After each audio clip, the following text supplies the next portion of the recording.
قوله منك قوم اجتحسك الشبل من بوصال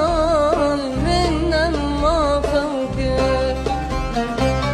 شي قوله منك قوم اجتحسك الشبل من بوصال من ما فوق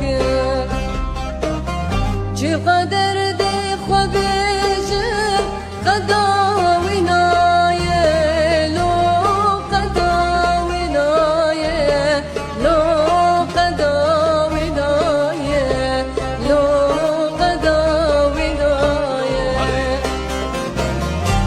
قدر دي خبيجر